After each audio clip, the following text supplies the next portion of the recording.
You don't mind if I take this away from me? Otherwise, we can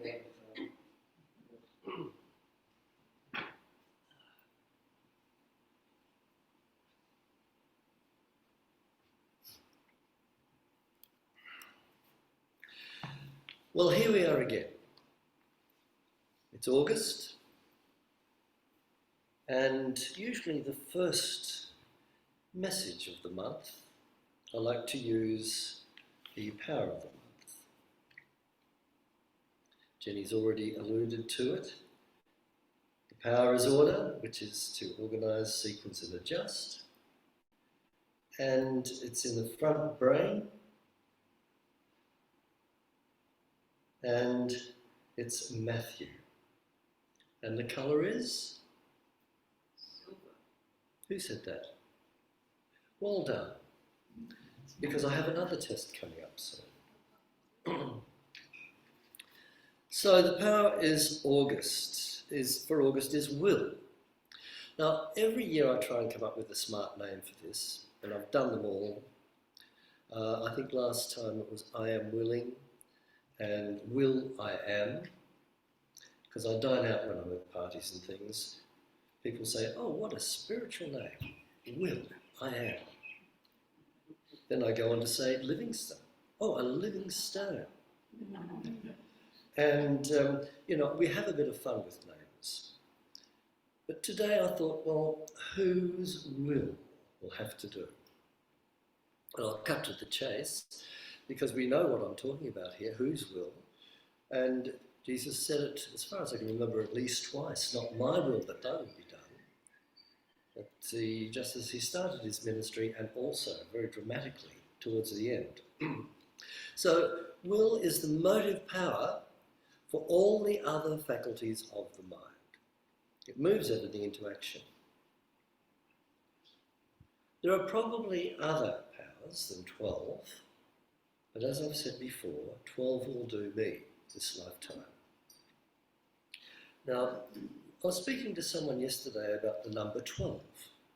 In the Revealing Word, compiled by Charles Fillmore, we learn that the number 12 refers to spiritual fulfillment. Now, we have some here that know all about numbers. What's your definition of 12, Beverly? Good. There's no actual definition, but something I have discovered over years of looking at numbers is that it's a very strong number, and using the word will, a great deal of will involved in any month, but probably particularly August. Okay. Any month. Right, the 12th. Well, we know there are 12 signs of the zodiac, 12 disciples, 12 tribes of Israel, and there are more. Now here's the other test for all you wonderful people in Unity that have been studying it for years. What are the 12 powers? Imagination, yes. love, power. Imagination, love, power, yes. Zeal. Now you're not allowed to look at Jeanette's posters down the back. No. Order, thank you. We're nearly there. Joy? Is it joy? Who said Imagination? Was that you, Elba? Yeah. Okay. Imagination. Imagination there, yes. You can tell you've been doing your Unity classes. Keep going. Determination one? No. Wisdom, definitely, yes. Wisdom / judgment. Nearly there. Strength. What? Strength. Life. Might. Faith. And keep going. Power, yes. Got that one. And elimination. Was faith? Faith. Yes, that's it. We've had faith. Thank you, Alba. Understanding. Will, understanding, and, well, that's about it. So faith, strength, wisdom, love, power, imagination, understanding, will, order. zeal, elimination, and life. So to repeat, the willpower is the motive power of all the others. And it's not easy to have willpower. Does it come naturally? Well, yes, if it's something we like to do. But many times we need that discipline, and it's a form of mental control, emotional control, and spiritual control. But we are not to be discouraged because it takes time to develop some of these things.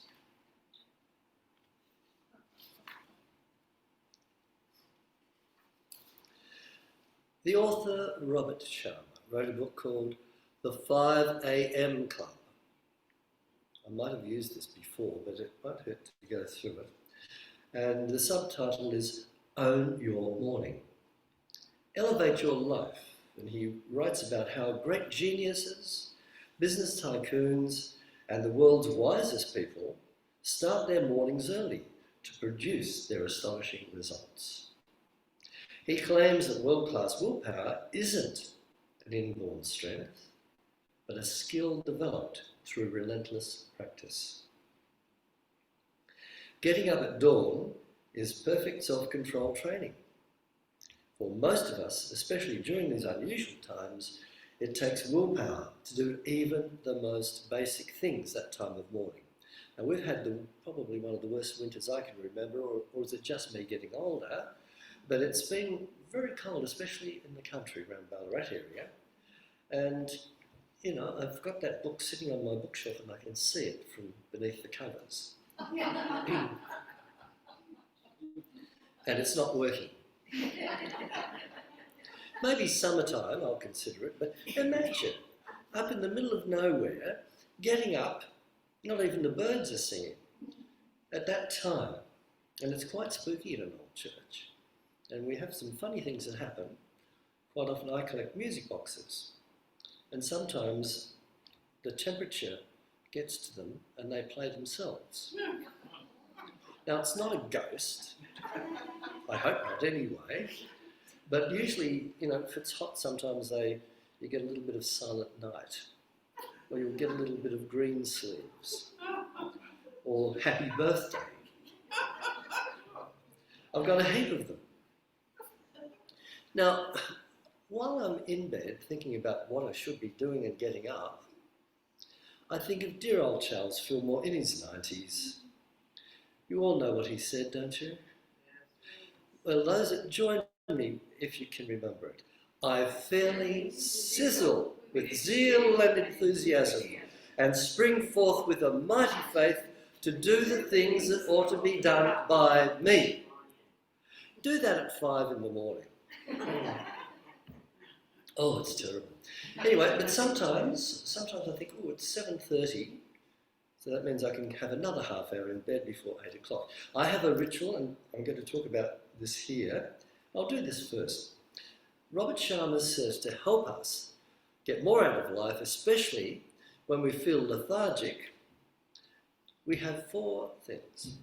The trigger,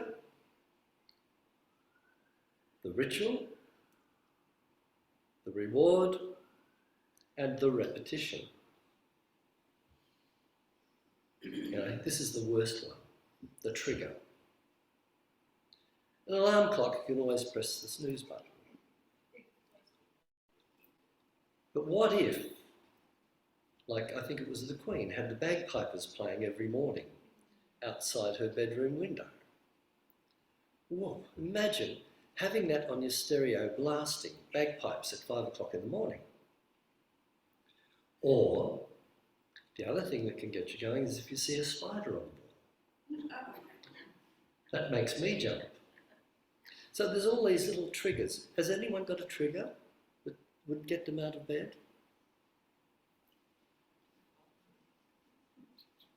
I have an alarm on my phone, and I have the phone, I put the phone at the other end of my room so that I have to get up. However, unfortunately, I've discovered the power of Siri, and I can call out to Siri and say, hey Siri, snooze alarm. You probably can't hear that at home. but we've got. Come up and tell us. Yes, please come up. Jenny Louise has a trigger story.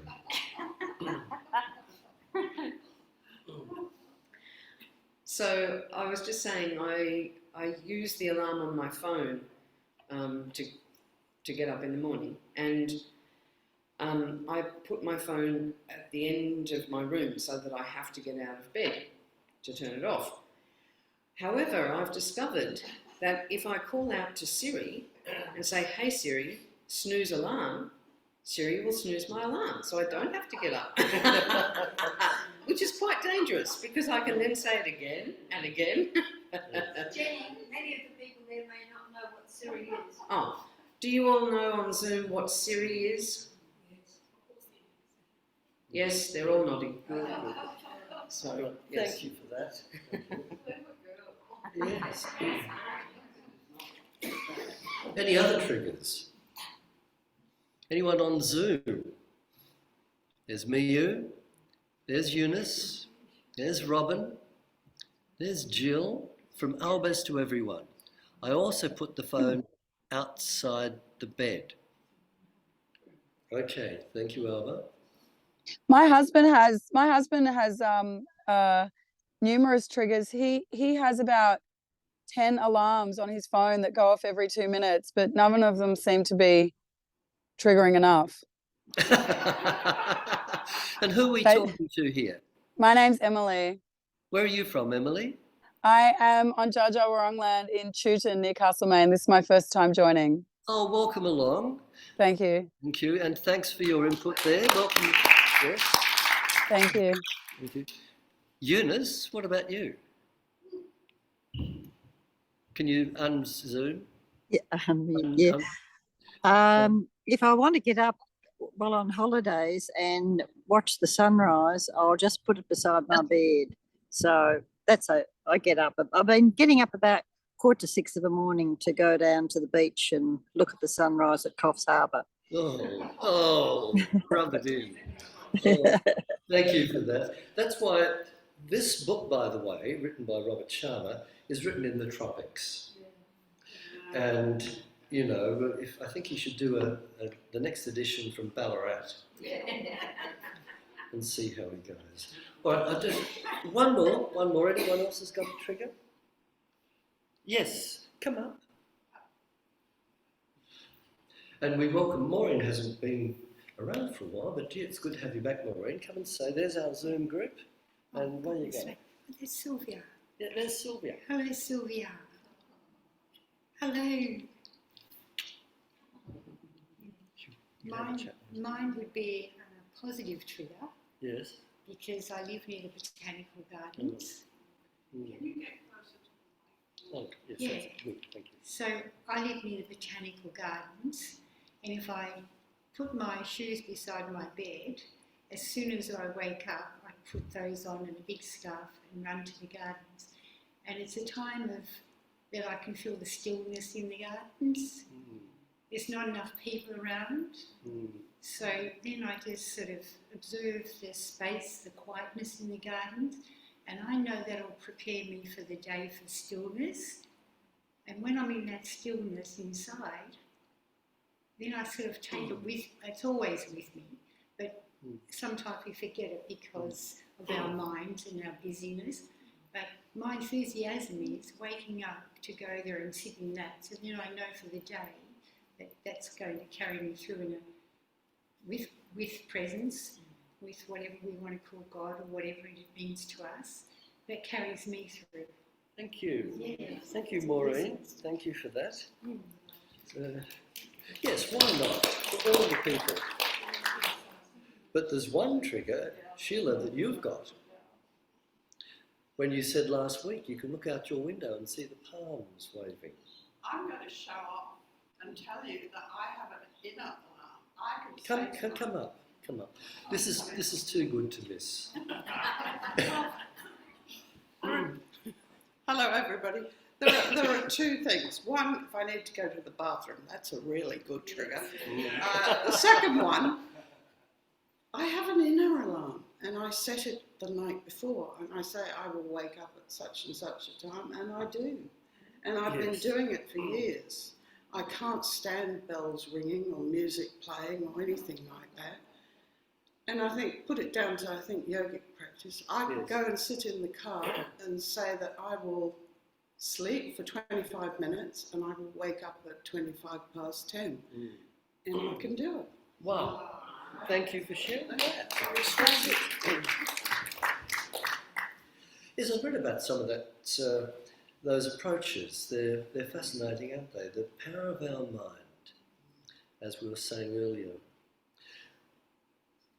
I have one I use to wind this up. That's a bit of it.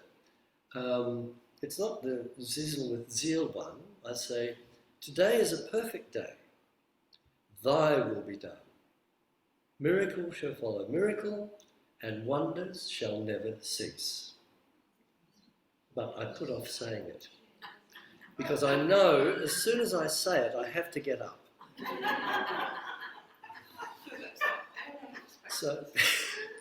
So I think, well, look, I'm just another 10 minutes.